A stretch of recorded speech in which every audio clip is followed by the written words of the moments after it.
শুধু স্লোগান দিয়ে রাজনীতি করলে হবে না, জেনে শুনে রাজনীতি করতে হবে।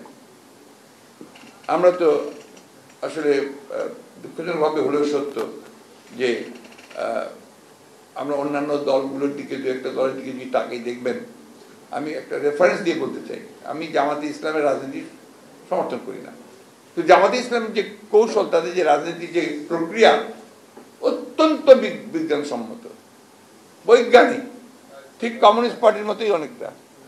খেয়াল করে দেখবেন তাদের স্টাডি সেল আছে, তাদের যে ছাত্র শিবির আছে, সেই ছাত্র শিবির ওরা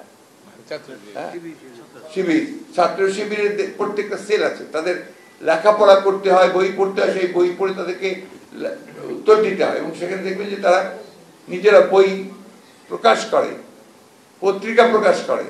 এইগুলো কিন্তু আপনার চর্চাটা যদি না থাকে, জ্ঞানের চর্চা ছাড়া, জ্ঞান ছাড়া আপনি কখনো সাকসেস অর্জন করতে পারবেন না। এটা অত্যন্ত সত্য কথা, যেটা ব্যাপারী সাহেব বলেছেন। আমি আজকে খুব বেশি কথা বলতে চাই না, প্রেসিডেন্ট জিয়া সম্পর্কে শুধু এটুকুই আপনার বললাম যে আপনারা তাকে জানার চেষ্টা করেন, বোঝার চেষ্টা করেন। যে কারণে আমি ফাউন্ডেশনকে আমি সবসময় অনুরোধ করছি যে আপনারা দয়া করে, আমি অনেক আগেও বারবার করে বলেছি যে আপনার become a think tank of BNP, BNP হতে যেন না, থিঙ্ক ট্যাঙ্ক হন বিএনপি। এবং আপনারা বইপত্র শুধু নয়, আপনারা আলোচনা করেন, সেমিনার করেন, নট দিস টাইপ অফ আলোচনা, সেমিনার করেন, ওয়ার্কশপ করেন, যেগুলোর মধ্যে দিয়ে জিয়া রহমানকে আরো বেশি করে আমরা জানতে পারি, ছড়িয়ে দিতে পারি, বোঝাতে পারি। একটা বিরূপ পরিবেশে আমরা আছি।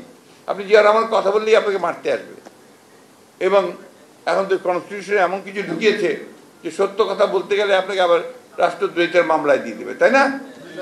তো এর মধ্যেই তো আমাদেরকে কাজ করতে হবে, এর মধ্যেই তো আমাদেরকে আমরা নিয়ে আসতে হবে জিনিসটাকে সামনে।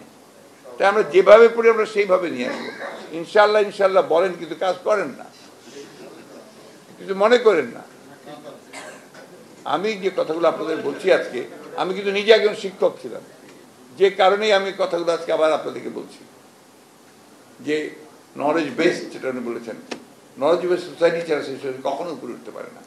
কি ভয়াবহ চিন্তা করেন, এখন আমাদের পত্রিকা খুললে আপনি লুট আর লুট আর লুট ছাড়া কিচ্ছু পাবেন না, অদ্ভুত। তারপর কারা লুট করছে? যারা আমাদের সমাজের সবচেয়ে বড় দায়িত্বে, রাষ্ট্রের দায়িত্বে, তারা। ইমাজিন, আর্মির সেনাবাহিনীর প্রধান না সাবেক, ইমাজিন যারা আমাদের রক্ষা করে, আইন শৃঙ্খলা রক্ষা বাহিনীর প্রধান, আইজি, তাদেরটা বেরিয়ে আসছে, সংসদ সদস্য চোরাচালানির সঙ্গে জড়িত, টুকরা টুকরা হয়ে যায়। কোন সমাজ বলেন আপনারা? আজকে সংসদে তো আপনার মানব পাচারকারীও আছে, যে আদম ব্যবসায়ী।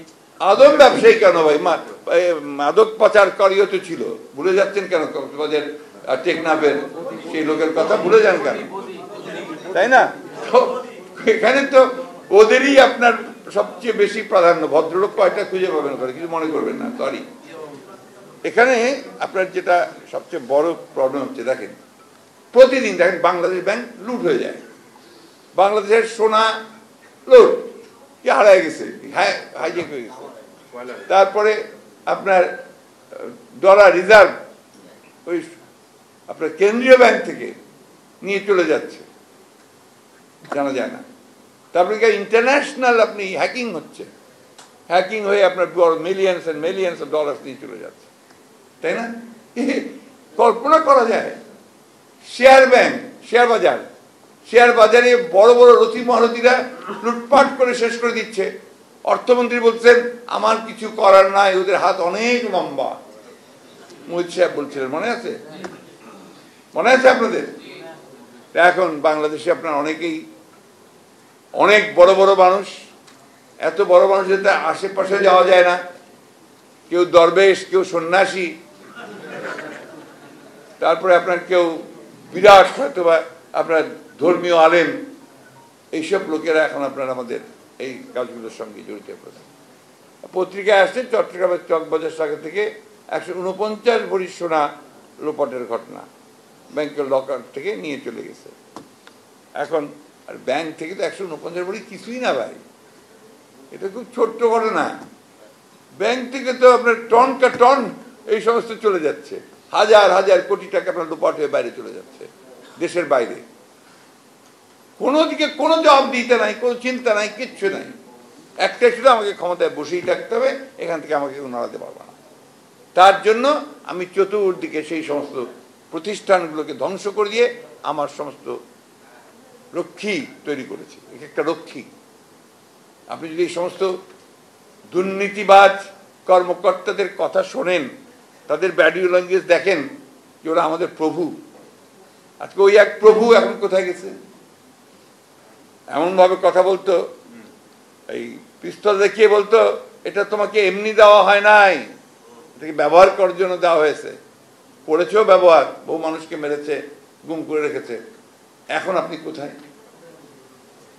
এখন কোথায় যে আপনি আপনাকে আপনার সম্পর্কে আবার আমাদের প্রধান, আমাদের আইন শৃঙ্খলা রক্ষা বাহিনী, আমাদের হোম প্রধান বলছেন তার সম্পর্কে আমি কিছু জানি না। তো রাষ্ট্র কিছুই জানে না, তো এটা রাষ্ট্র আছে? বন্ধুগণ দেখেন, এই যে এটা কত বলবো, কি বলবো, কত হাজার হাজার কথা বলবো। আপনার লোন নিয়ে নিয়ে, ঋণ নিয়ে নিয়ে আমাদের অর্থনীতিকে একেবারে পুরোপুরি, আপনার যে ঋণগ্রস্ত লোকের যে অবস্থা হয়, সে অবস্থা আমাদের করে দিয়েছে ইতিমধ্যে। এমন একটা এমন অবস্থা হচ্ছে যে লোন নিয়ে লোন শোধ করতে হবে। আপনার যে এনজিওগুলোতে যে ব্যাপার আছে না, আপনার অভিযোগ আছে যে গ্রামীণ ব্যাংক সম্পর্কে এই ধরনের বর্ণদের সম্পর্কে অভিযোগ আছে, যে মেয়েরা যখন পারছে না, মহিলারা তখন করে কি একটা এনজিও থেকে আরেকটা লোন নেয়, এটা নিয়ে এটা শোধ করে দিয়ে আবার ওটা শোধ করে। এদের যুক্তি হচ্ছে 20 বছর ধরে আমরা এগুলো করবো, তারপর 20 বছর পর আমরা নাই, যা হওয়ার তাই হবে। কত দায়িত্বহীনতা চিন্তা করেন, যে একটা ভবিষ্যৎ প্রজন্মকে পুরো লোনের মধ্যে ডুবিয়ে রেখে যাবে।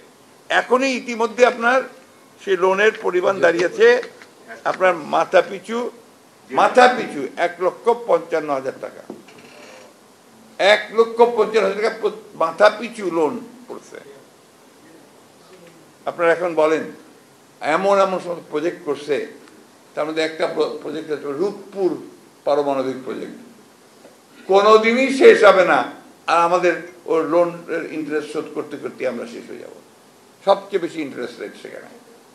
আপনার মেগা প্রজেক্টগুলো চায়না থেকে আনছে, সমস্ত সাপ্লায়ার্স ক্রেডিটে, সমস্ত আপনার বাইরে থেকে যত আনছে সমস্ত ওইভাবে ক্রেডিট নিয়ে আসছে, সমস্ত আমাদেরকে ঋণগ্রস্ত।